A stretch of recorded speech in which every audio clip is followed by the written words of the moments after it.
Lockout talk today. Lockout update. That's what everybody wants to hear. Let's see what we have.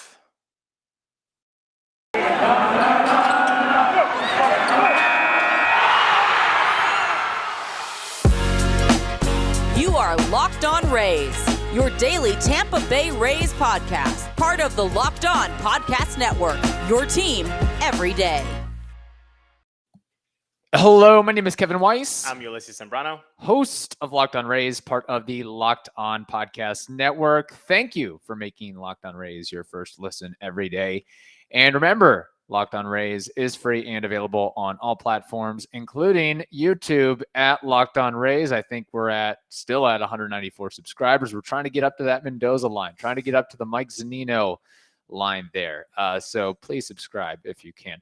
Also, be sure to follow us on Twitter and Instagram at Locked On Rays, and you can email us anytime with questions, comments, concerns, topic ideas, whatever it may be, lockedonrays@gmail.com. Again, that is lockedonrays@gmail.com. Or as some fellow Locked On podcasts are doing, they're doing a little play on words, locked out Rays, locked out Pirates, locked out Rockies, locked out Orioles. Why did I name all the bad teams except for the Rays?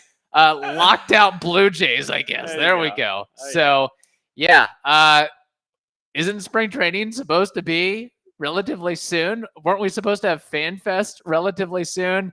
That's all out the window for now anyway, for the foreseeable future anyway. Well, seemingly. Yeah, and it's crazy because December went by without anything happening, like zero activity. And quite frankly, I didn't care because it was the holidays. Like I totally checked out after what happened to the Rays and the playoffs and being exited so quickly. It was like, need a little breather from the baseball thing. I agree with you until the Wander Franco signing. Then I got hyped up all over again. But obviously, December 2nd happened. No news. They said no core economics talk will happen in December. Okay, so nothing happens in December.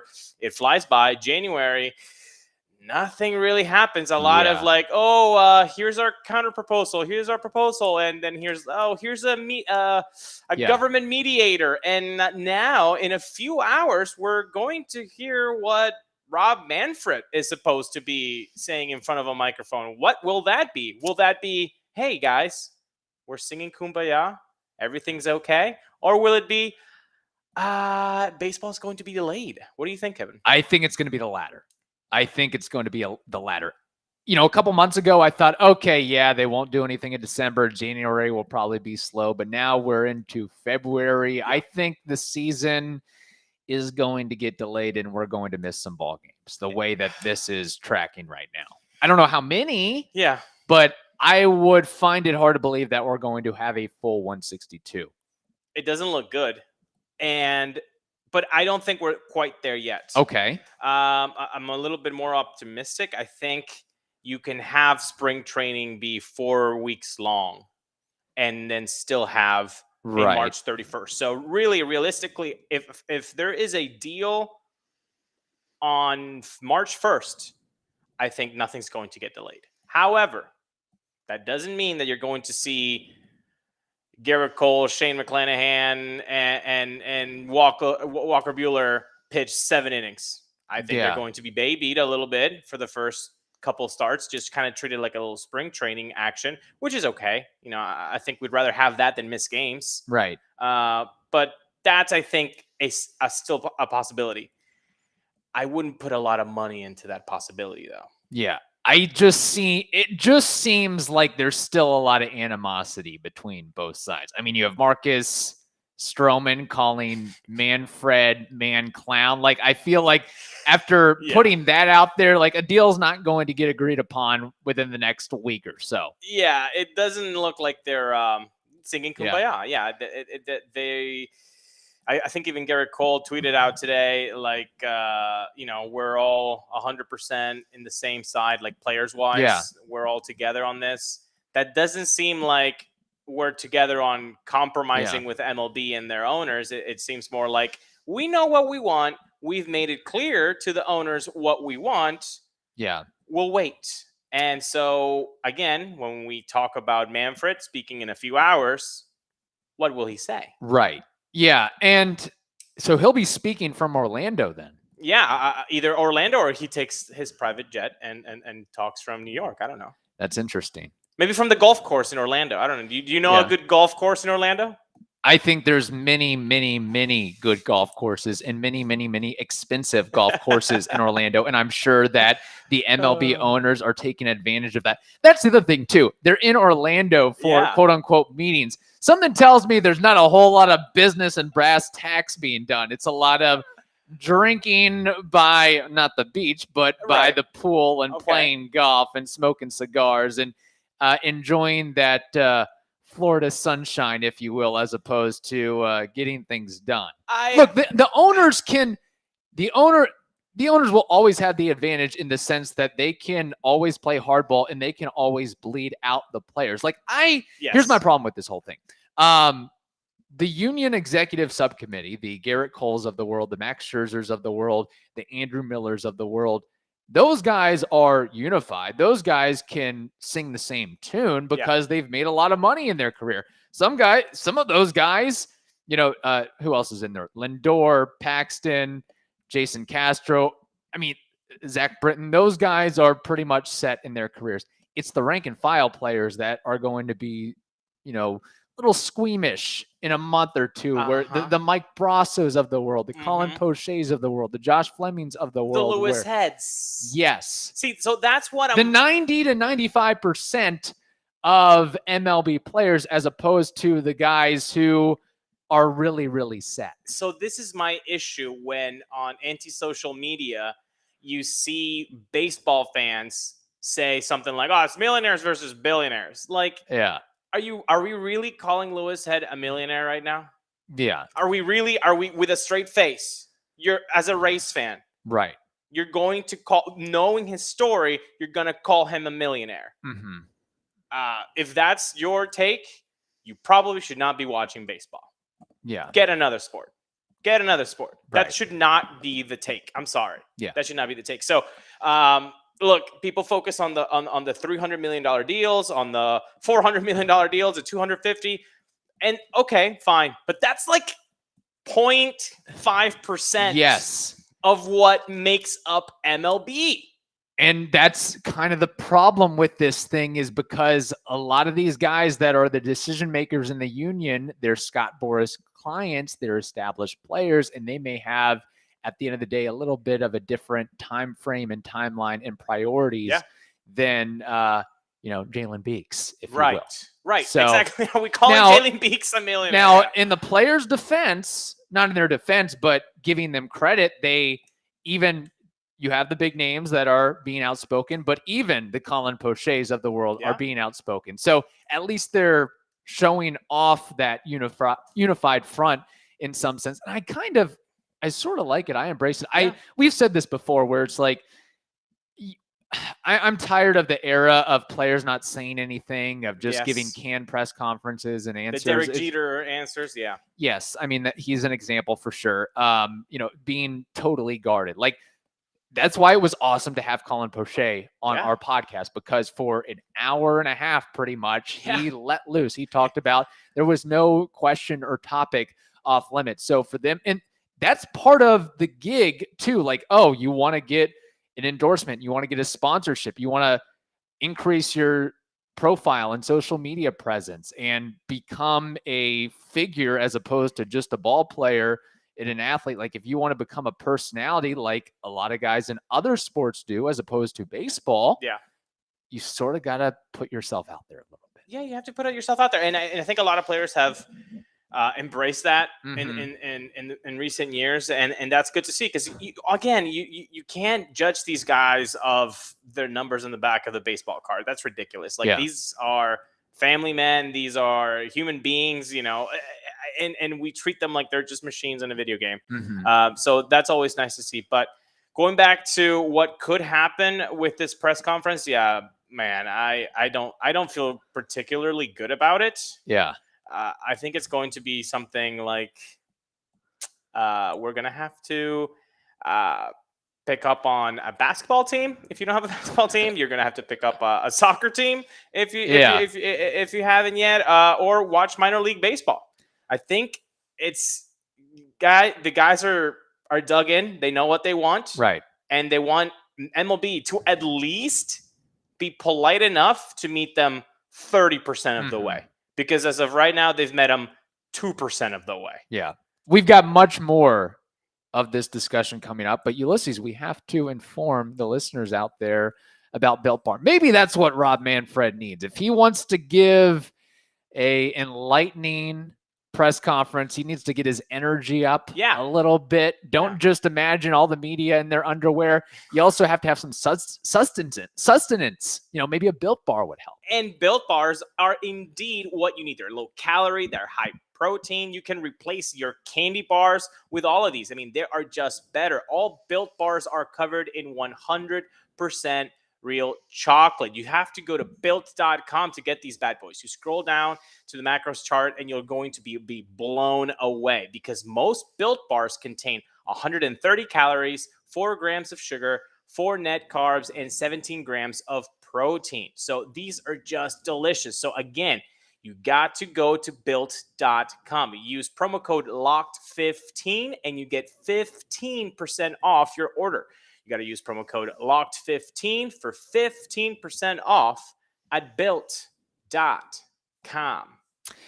You brought it up, and I think it's very interesting that, at the end of the day, if you're really a hardcore baseball fan and you can't do without your professional baseball, you might have to go the minor league route. Yeah. You might have to watch single A, double A, triple A games. You might have to just become a prospect hunter in a way. What would you rather do if you weren't a Rays fan? Like, what would be your preference? Would it be single A? Would it be triple A guys you're about to go see? Would it be, lower guys, 19, 20-year-olds? What would you pick? That's tough. That's tough. I mean, being a Rays fan, it helps because every level is stacked with talent. That's why I said that. Honestly, though, I mean, locally, I would like to root for and be able to go see that team in person, like whichever is the nearest team. And right now, the Rays don't really have, outside of the Florida Complex League team. So I would probably look, I'm not saying I would root for the Tampa Yankees, Tampa Tarpons, whatever they're called now, but I would, if I can't watch or consume Rays baseball, I would be going to probably a lot more single A ball games around the Tampa Bay area, because that's the only option as of right now. Well, that team is actually making history this year by having the first woman manager. That's true. So that would be a kind of already a neat thing to go to a game. So actually, I will go to a game this year, actually. Yeah, here's what I would do. And it wouldn't just be like, oh, I'm only going to Tampa Tarpons game. I would probably take that opportunity to, all right, I'm going to check out the Clearwater Threshers. I'm going to check out what's going on in Bradenton. I'm going to check out the Dunedin Blue Jays. Like, I would go around the Lakeland Tigers. Like, I would go around the area and maybe try to explore some of those ballparks and what they bring to the table. And maybe, if, maybe try to schedule it out. I'm not sure how the schedules work, but if the Charleston, I guess it's. Or Jacksonville. Gosh, it's low A. The Jumbo Shrimps, the AAA team. Oh, for the Marlins? I think it's the Marlins, yes. Yeah, that's still a drive. That's still quite a drive. Yes, but like Saturday. But you make it a weekend. You make it a thing. But I think, I guess the low A team for the Rays is Bowling Green. So when Bowling Green, if and when they come to town, come to the Tampa Bay area, then I would go and schedule and try to attend those games. That'd be nice. Now, speaking of that and following up on that, hypothetical, if MLB, not saying they're going to do this, but I'm just throwing it out there. Okay. If they said, okay, we're done with this, we're not negotiating with the players union, we're using scabs. We're scabbing it. No way. Would you follow and watch the Rays with scabs, for lack of a better term? I don't think they're going to do that, first of all. I know. Okay, but hypothetically? Yeah. Like just AAA fodder. Would you be rooting? I would tune in, but not religiously. I wouldn't take it seriously. Yeah, that's a good point. It's funny though, because I would watch a couple innings and I'd be like, all right, I'm out. I don't do that with Rays games. Because there's not that star power. Yeah. Like with Rays games, I'm like, I'm in there. This is what I'm doing tonight. With that scenario, I would just be like, oh, okay, watch a couple innings. I got my baseball fix, and then do something else. Yeah, it's funny because. Which is not what they want, which is why they shouldn't be doing that. Right. I understand that. But then you play with those scabs. Some of those scabs would become stars in their own right. Maybe. Like there's AAA guys that are hitting 30, 35 home runs. Sure. But they would be doing it at the quote unquote major league level. And I think the very casual baseball fan that, goes to maybe 1-2 games a year isn't, in all, tied into how the game has changed dramatically. They just say guys throwing 92, 93. They say, hey, that's a really, really good ball player.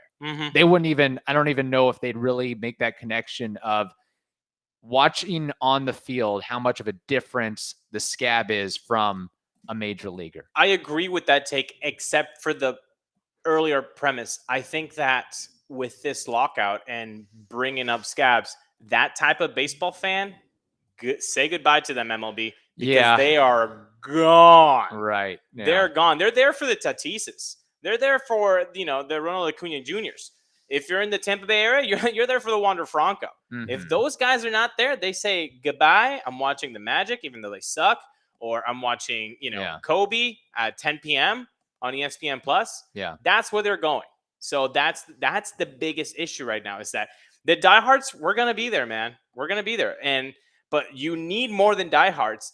As a Tampa Bay Rays fandom, we should know that to fill a stadium, you don't only need diehards. The diehards go already to the Trop.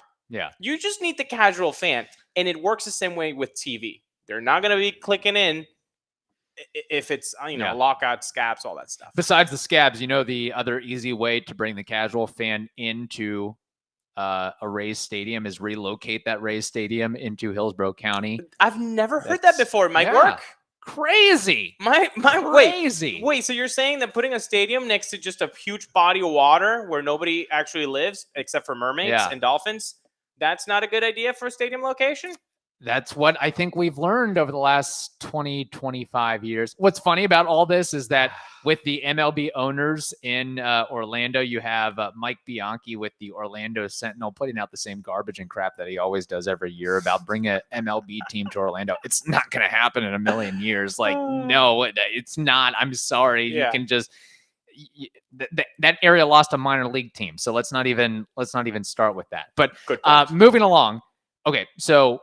if and when the lockout gets resolved, you're Ulises, we should know this. I mean, you're a big baseball fan, hardcore baseball fan. What is, if there's one thing with this next CBA, what is that one thing you want to see come out of all this, come out of all the nonsense, all the back and forth that, hey, at least they got this piece done. If you have one, I'm sure there's a long list of things, but not. We've talked about this before. There's not going to be major overarching changes across the board, but there might be a couple tweaks here and there. But is there one thing that's like, okay, all right, I'm happy, even though the season was delayed for this long, if it gets to that point, that at least they resolved this issue? I have 3. Okay, I'll take 3. I'll give you my podium. Number 3, minimum wage. You gotta put that up. I mean, sometimes... So $15 an hour for ball players or minor leaguers. Non-skilled workers that hit 98s. They could only be there for a season and then they're done. What do? They need to maximize that value. They went through hell in minor league system, and then you're going to just, so they need to maximize value, increase their minimum wage. And what is that number? Is it $750,000? Is it $650K? I mean... I think $1 million. I'll let the players decide that. Okay. I don't want to talk for the players. So whatever they think it's fair, whatever their proposition. I think it was 700 though. But it's got to be more than like. So what's the minimum right now? Like 550, 560. It can't be like 590. Yeah, like it's got to be. It has to be a chunk. Yes, I gotcha. Okay, that's number 3 in the podium. Okay. Number 2 in the podium. Manipulation on the roster. You can't just be keeping guys, to avoid them being a Super 2, or sending them up and down. I don't like that. That's got to stop. The best players in your organization should be playing. Yeah. Eric Neander would like a word with you on this one, first of all. And honestly, I think some of it is obviously for salary constraints, but also the Rays kind of look at it as we're just bringing in so many different players, we're bringing in so many different pitchers that we're giving opposing teams such a different look every time. The Yankees have seen 25 pitchers from us. Exactly, yes. Number one on the podium. This is the big one. Eliminate tanking. Okay. And you can do that by various ways. Stop awarding the worst team the best draft pick. Stop that nonsense. That makes zero sense. Yeah. What you should be doing is giving the number one draft pick and the 2 and the 3 and the 4 and the 5 to the teams that were the closest to making it to the playoffs. So if we're looking at last year, I need the Toronto Blue Jays to get the number 1 pick. Okay. I need the Seattle Mariners to get the number 2 pick. You get rewarded for trying. You get rewarded for making moves at the deadline, even though you were 5 away from first place or 10 games away. That's when you get rewarded. The Orioles, the Tigers, maybe not the Tigers of last year, but the Rockies, the Diamondbacks, stop awarding these teams. Yeah. The tanking has got to stop. You can't be a fan of your team when on May 2nd, you have zero enjoyment of the season. How sad is that for a baseball fan that in a 162-game season, by game 33, you're like, bleep this. Yeah. I'm bleeping out of here. I agree with you. I think a combination of that, the draft pick angle, and also expanding. I know you don't like this one. Expanding playoffs, even if it's just a little bit, to where it would give that extra incentive to a team that's kind of middling, a little bit above 500, of saying, okay, we're going to sign that free agent. We're going to make that trade because we want to sneak into the playoffs. And once you sneak into the playoffs, anything can happen. Well, we saw a 100-win team can get eliminated within the ALDS. Exactly. Now, my question to you is, Kevin, if you were to have some green Skittles, where would you put them? I would first put them on BetOnline. Okay. BetOnline has you covered this season with more props, odds, and lines than ever before as football continues with the big game this weekend. BetOnline.net remains the best spot for all your sports scores, podcasts, and news this season. And it's not just football. BetOnline has up-to-the-minute info on pro and college hoops, NHL, boxing, UFC, along with live real-time updates of current games. Don't wait to take advantage of all the new amazing offers available for the 2022 season. BetOnline, it is where the game starts. We also want to remind you that it's Super Week, brought to you by Get Upside, and there's no better place to get coverage of the big game than the Locked On NFL podcast. Locked On Bengals and Locked On Rams are in LA all week covering the big game, of course. Ulises, you mentioned green Skittles. So before we get to that, yes. The big game, the Super Bowls. Oh, don't say that. Big game. That's all it is. We can't. The big game. Hey, there's copyright issues. Roger Goodell, that was Ulises that said that. That was not me. I was wondering, why are we calling it the big game? Yeah. All right. In the big game, they have a huge trademark thing. That's whatever. It's the stupidest thing. Let's see if they catch it. It was me, guys. What's up with the big game? Are you rooting for somebody specific, or do you don't care anymore?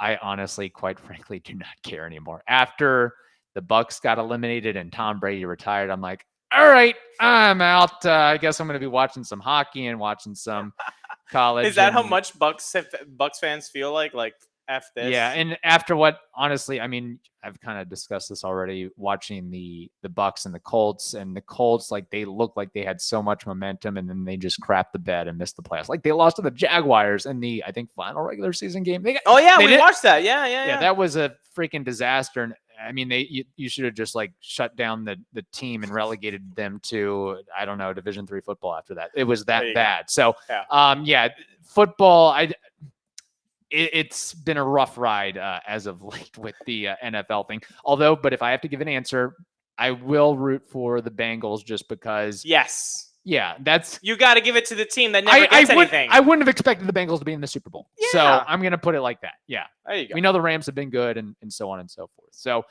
you mentioned green Skittles. Were you going to ask me a hypothetical of sorts? I was not. It was just my way that was your lead in. I didn't know if you were going to give me a, hey, green Skittles on when the start date is going to be or when the lockout's going to end. Now that you bring it up, do you have an over-under situation for the start of the season? I know in the first segment we talked about the possibility, hey, 4 weeks of spring training, they can still get it done. But let's say that doesn't happen. When do you see this stuff ending? And then I want opening day date from Kevin Weiss. My memory is so bad. Last year, did the season start on time? Yes. As scheduled? Okay. It definitely didn't in 2020. I can not. tell you that. I'm going to say April 15th. That's kind of my over-under benchmark. When is the season expected to officially start? Like March 30th? March 31st. Okay. I think it's going to take a couple weeks after that. Okay. Yeah. Wow. I usually am the more positive one on this podcast. I'm thinking 150 game schedule. I'm thinking 140 games schedule. So you're less optimistic. I think their opening day is May 1st. Okay. Honestly, I would be okay with that for a couple reasons. One, I've been singing this tune that there should be less than 162 bowl games. So I would be okay with it. Now we just got to get 7 inning games in there too. God, that's gross. That's our next that's our next phase there. So, okay, somewhere between 140 and 150. Interesting. Yeah. Okay. I want to put that on a poll. Yeah, we're going to have to put that on a poll. I've got like, this will have to be in a future episode I've got a whole bunch of. We've got time, baby. We've got time to talk about Lockout. Yeah. Look, reminder, if you didn't realize already, we are 3 days a week. We're not 5 days a week here because of the lockout scenario. In a normal world, we would probably be back to 5 days a week just before FanFest, but all that stuff is going out the window. Who knows? Before long, we might be the Locked On Durham Bulls, the Locked On Charleston, whatever. You know what? River Cats. I don't know their name. If this the River Cats, River Dogs. River Dogs, yeah. If this goes on longer than May 1st and it stretches out into like a 2020 COVID season, buddy, we're definitely going to be talking about minor league games. Okay, this is. You know that, right? We're gonna talk about Jack Lebowski. How is he doing? Logan Driscoll. How's he doing?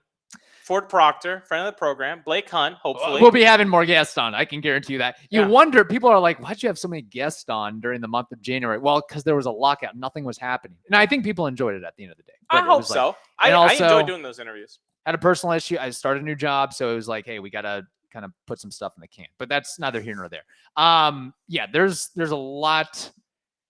We're gonna have. I think we're having fun right now. It's fun to get back into the groove where you and I are just going back and forth and getting the listeners involved too. That's one thing we try to prioritize here, and we put things out on Twitter and try to get some interaction. And we did with a little fun thing we put out on Twitter, a little fill in the blank action. Fill in the blank. The ongoing MLB lockout is ...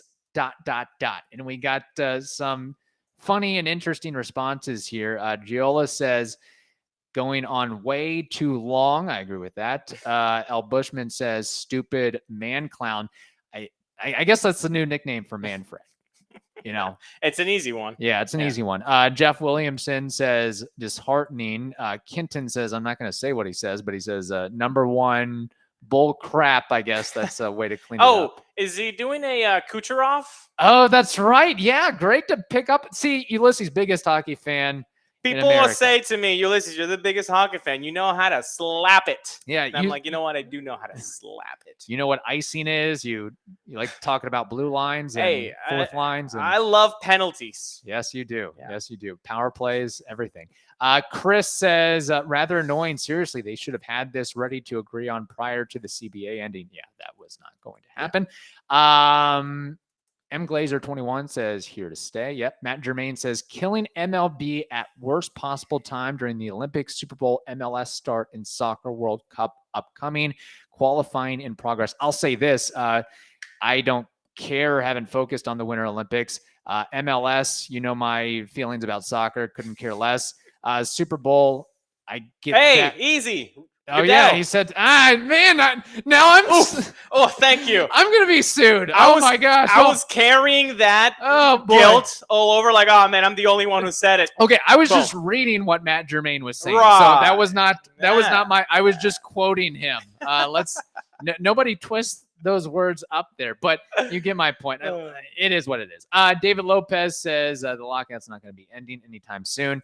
And then Joshua Garner says, so boring, made a lot of people forget entirely about baseball. Look, that's the thing is like, it's hard to follow the day-to-day of this lockout stuff. It's just like, okay, they're arguing back and forth. They're yelling at each other.